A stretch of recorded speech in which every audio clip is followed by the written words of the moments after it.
अस्सलाम वालेकुम जी, साराना का सलाम कबूल कीजिएगा।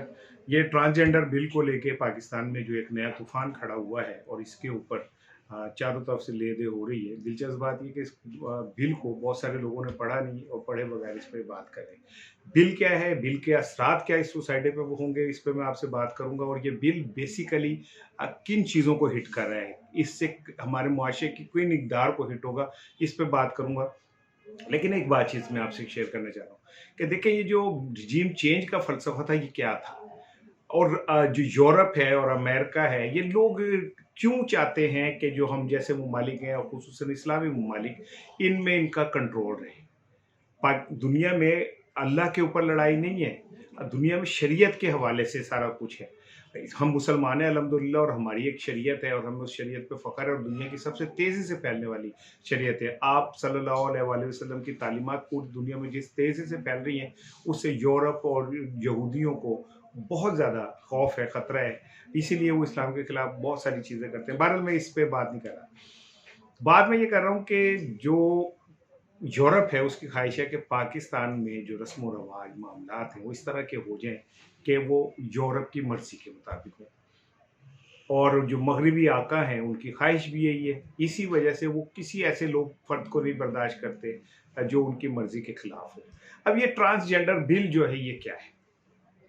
ये बिल पीपल्स पार्टी की जानिब से 2017 में तैयार हुआ था और इलेक्शन से कवर 2018 में पेश किया गया। अब पीटीआई के दौर में पीटीआई ने इस बिल पे कोई पेशरफ्त नहीं होने दी, जिसके बाद अब ये जाके ये बिल जो है पेश हुआ और इसे कौमी असम्बली के बाद सेनेट से मंजूर कराने की कोशिश की जा रही है। बिल क्या है?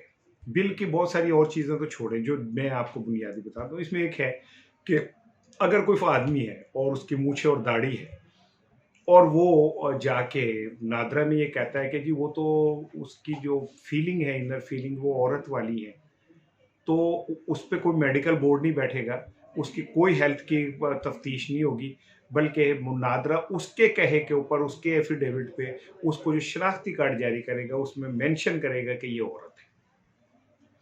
इसी तरह कोई औरत जाके अगर वो कहती है कि मुझ में मर्दों वाली फीलिंग है, तो नादरा बिला तहकीक के उसे वहाँ लिख देगा कि ये मेल जेंडर है। अच्छा, अब ये तो हो गया। अब इसके बाद देखिए क्या होता है।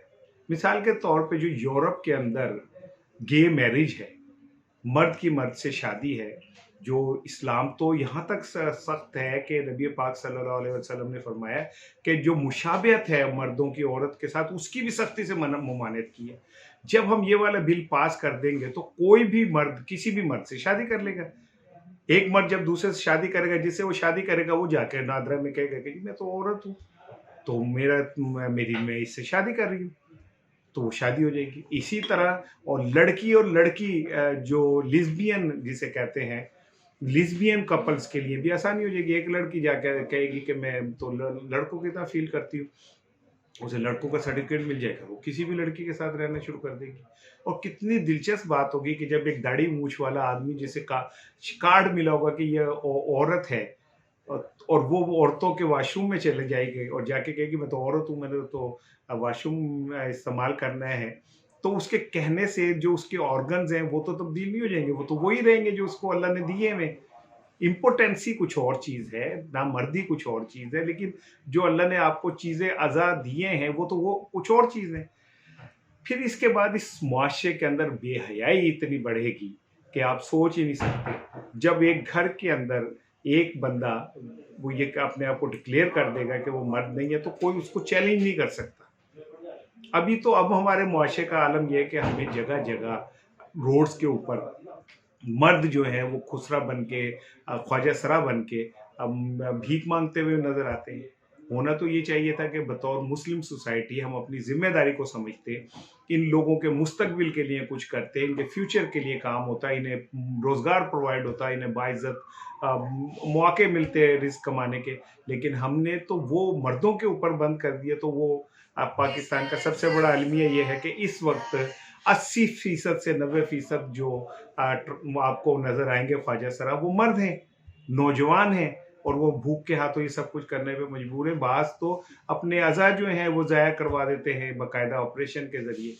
फिर उसके बाद जो सूरत हाल है उसमें آپ سوچ ہی نہیں سکتے کہ یہ کتنی مجبور اور بے بس مخلوق ہے.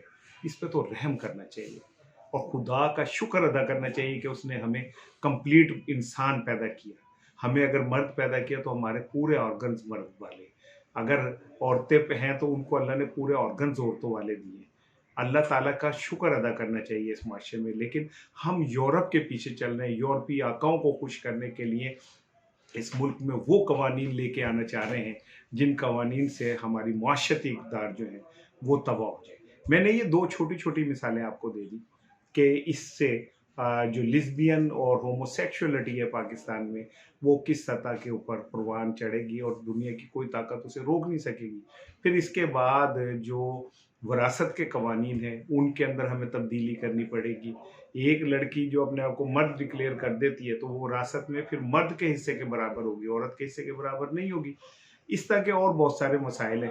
ہونا تو یہ چاہیے تھا کہ اس پہ علماء بیٹھتے، سر جوڑتے، میڈیکل بورڈ بیٹھتے اور کوئی ایسا طریقہ کار اختیار کرتے جس سے ہمیں بالکل ہمدردی ہے، مجھے بالکل ہمدردی ہے ان لوگوں کے ساتھ جو ٹرانسجینڈر اس کا شکار ہیں.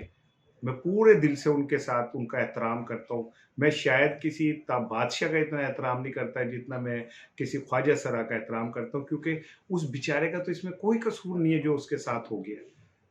اور ہم اس معاشرے کے اندر ان کے ساتھ جو کچھ سلوک کر رہے تھے ہم نے انہیں ایک سیکس سمبل سمجھ لیا صرف. جبکہ ماضی میں نے دیکھا ہے کہ بہت بڑے صوفیہ بھی خواجہ سرا تھے. تو ان حالات کے اندر ہمیں اپنے معاشرتی اقدار کو سمجھنا چاہیے، یورپ کے اقدار کو نہیں سمجھنا چاہیے. یورپی آقاؤں کو خوش کرنے کے لیے یہ ٹرانسجینڈر حکومت جو ہے جو کچھ کر رہی ہے، اس سے پاکستان کی پہلے ہی تباہی ہو چکی ہے. ہم معاشی طور پہ تباہ ہو چکے ہیں، اب یہ اخلاقی طور پہ ہمیں تباہ کرنے نکلے. اللہ پاکستان کی خیر کرے. السلام علیکم. Thank you.